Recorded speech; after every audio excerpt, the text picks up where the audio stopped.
नमस्कार, SBT news में आपका स्वागत है। पेश है 16 जून बुधवार सुबह 6:15 बजे राजस्थान की बड़ी खबरें। राजस्थान में कोरोना के मामले लगातार कम होने पर मंगलवार रात गृह विभाग ने नई गाइडलाइन जारी की।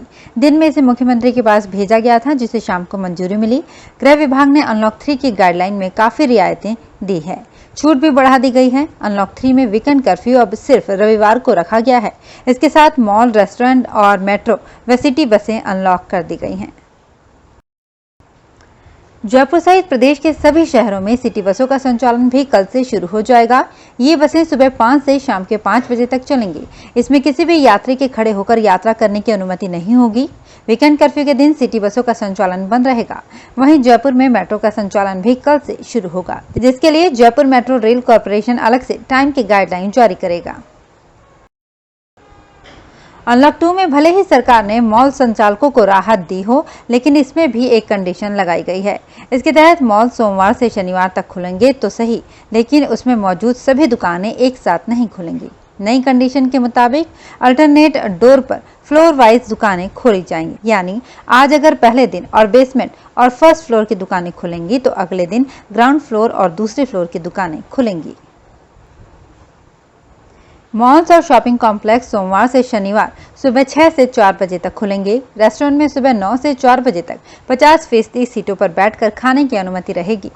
होटल संचालक इन हाउस गेस्ट को सर्विस दे सकेंगे। जयपुर में मेट्रो चलाने की अनुमति होगी। जिम और योगा सेंटर सुबह 6 से 4 बजे तक खोलने की अनुमति रहेगी। प्रदेश के सभी पर्यटन स्मारक खुलेंगे। अब केवल रविवार को कर्फ्यू रहेगा। एसी व नॉन एसी सभी मॉल्स खुलेंगे। खेल गतिविधियां स्टेडियम में शुरू होंगी।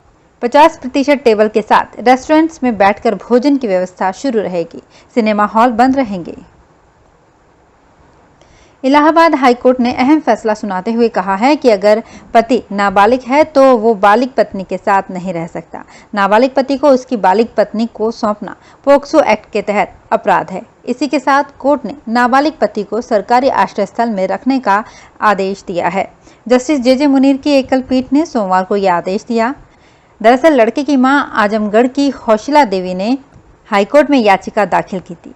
याचिका में उन्होंने अपने नाबालिग बेटे की कस्टडी की मांग की थी। इस मामले में पेंच ये था कि बेटा अपनी मां के साथ नहीं रहना चाह रहा था और उसकी मां उसे अपने साथ रखना चाह रही थी। उसकी उम्र अभी 16 साल की ही है। जब बेटा अपनी मां के साथ नहीं रहना चाहता तो हाईकोर्ट ने उसकी अभिरक्षा मां को भी नहीं दी।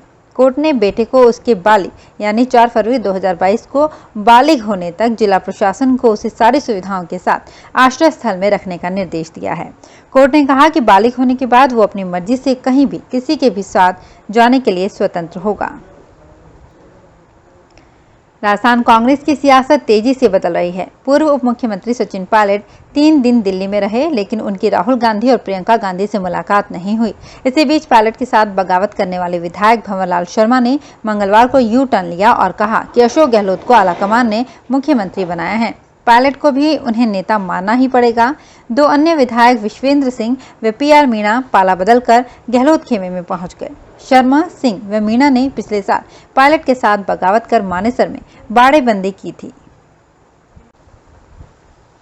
औषधि नियंत्रक राजाराम शर्मा के नेतृत्व में मंगलवार को जयपुर के खातीपुरा स्थित SCR दाना शिवम हॉस्पिटल में कोरोना एवं नारकोटिक्स की दवाइयों की जांच की गई।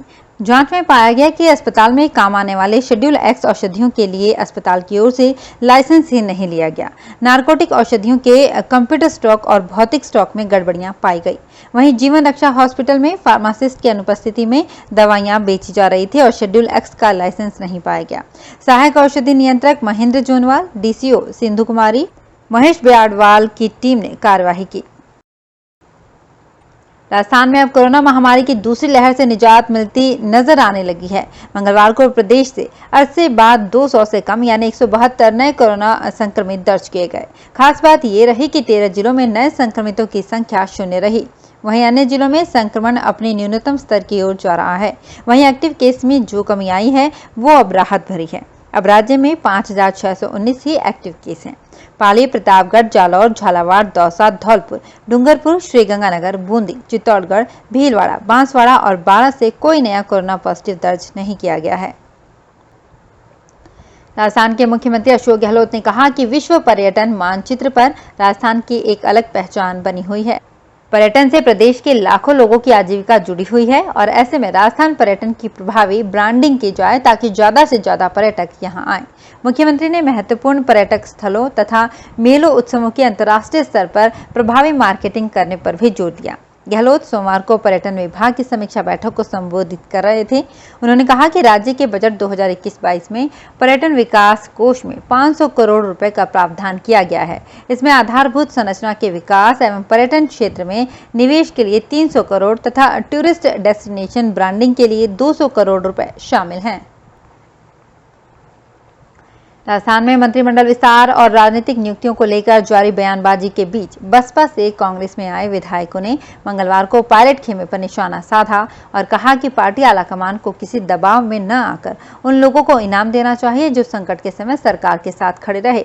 कई दिनों से जयपुर में डेरा डाले इन विधायकों ने मंगलवार को यहां संवाददाता सम्मेलन किया। इसमें तिजौरा से विधायक संदीप यादव ने पायलट खेमे पर निशाना साधते हुए कहा कि जिन लोगों ने बगावत की वे अब दबाव बना रहे हैं, जबकि सरकार तो हमने बचाई थी।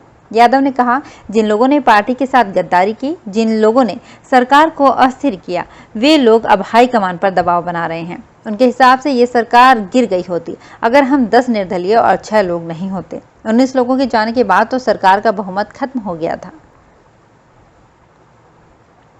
राजस्थान के मुख्यमंत्री अशोक गहलोत ने मंगलवार को केंद्रीय सड़क परिवहन एवं राजमार्ग मंत्री नितिन गडकरी से जोधपुर शहर से गुजर रहे 3 राष्ट्रीय राजमार्गों को आपस में जोड़ने वाली प्रस्तावित 9.5 किलोमीटर की एलिवेटेड रोड परियोजना की विस्तृत परियोजना रिपोर्ट जल्द तैयार करवाकर इस पर काम शुरू करने का आग्रह किया है। गहलोत ने कहा कि जोधपुर शहर की वर्तमान आबादी, यातायात के दबाव, औद्योगिक विस्तार एवं भविष्य की आवश्यकताओं को देखते हुए एलिवेटेड रोड का निर्माण अति आवश्यक है। गहलोत मंगलवार को केंद्रीय सड़क परिवहन एवं राजमार्ग मंत्री नितिन गडकरी के साथ ऑनलाइन उच्च स्तरीय बैठक में चर्चा कर रहे थे। अगले साल 5 राज्यों में होने वाले चुनावों का रोड मैप तैयार करने के लिए भाजपा में बैठकों का दौर जारी है। प्रधानमंत्री नरेंद्र मोदी, गृह मंत्री अमित शाह और जेपी नड्डा एक हफ्ते में ऐसी 2 बैठकें कर चुके हैं। अब भाजपा अध्यक्ष ने राज्यों की पार्टी यूनिट्स को निर्देश दिए हैं कि वे चिंतन बैठक करें। नड्डा ने ये भी कहा है कि इन चिंतन बैठकों के बाद 10 जुलाई तक चुनावों को लेकर अपनी रणनीति भी बताएं। अगले साल उत्तर प्रदेश, पंजाब, उत्तराखंड, गोवा और मणिपुर में विधानसभा चुनाव होने हैं। इनमें उत्तर प्रदेश, मणिपुर, उत्तराखंड और गोवा में भाजपा की सरकार है। केवल एक राज्य पंजाब में कांग्रेस सत्ता में है। भारत बायोटेक ने कोवैक्सीन के दाम को लेकर मंगलवार को एक बड़ा स्टेटमेंट जारी किया। कंपनी ने कहा कि सरकार को हम 150 रुपए में कोवैक्सीन की एक डोज दे रहे हैं, लेकिन ऐसा लंबे समय तक नहीं किया जा सकता है। वैक्सीन निर्माता ने कहा है कि प्राइवेट मार्केट में वैक्सीन की अलग कीमत इसे बनाने की लागत की भरपाई के लिए है। अलग अलग कीमतें होने के बावजूद हमें लग रहा है कि कोवैक्सीन की एक डोज की औसत कीमत 250 रुपए आ रही है। हम जो भी वैक्सीन बना रहे हैं उसका बड़ा हिस्सा केंद्र को जाएगा। केंद्र सरकार हमसे 150 रुपए में एक डोज खरीद रही है, 25% हिस्सा प्राइवेट मार्केट में जाएगा। राजस्थान कोरोना वैक्सीन लगाने और वैक्सीन का न्यूनतम वेस्टेज कर अधिकतम उपयोग करने में देश के अग्रणी राज्यों में शामिल है। प्रदेश में वैक्सीन का वेस्टेज 12 जून तक आंकड़ों के अनुसार मात्र 0.8% है। इस बारे में चिकित्सा एवं स्वास्थ्य मंत्री डॉक्टर रघु शर्मा ने दावा किया है कि कुछ जिलों में वैक्सीन वायल में मौजूद डोजेज का अधिकतम उपयोग कर माइनस में वेस्टेज दर्ज हुआ है। रोडवेज कर्मचारियों की प्रमुख मांगों के समर्थन में सीटू संगठन के आह्वान पर राज्य के विभिन्न आग्रहों पर विरोध प्रदर्शन आज 16 जून को किया जाएगा। रोडवेज कर्मचारियों को वेतन एवं पेंशन समय पर देने सहित कई प्रमुख मांगों के समर्थन में राजस्थान रोडवेज वर्कर्स यूनियन यानी कि सीटू के आह्वान पर राज्य में सीटू से संबंधित शाखाओं द्वारा कार्यशाला गेट या फिर कार्यालय के बाहर रोडवेज कर्मचारी द्वारा आज 16 जून को विरोध प्रदर्शन किया जाएगा। तो फिलहाल इस बुलेटिन में इतना ही, फिर हाजिर होंगे कुछ और बड़ी खबरों के साथ। एसबीटी न्यूज के और भी वीडियोस को देखने के लिए हमारे चैनल को सब्सक्राइब करें और नोटिफिकेशन पाने के लिए बेल आइकन को प्रेस करें।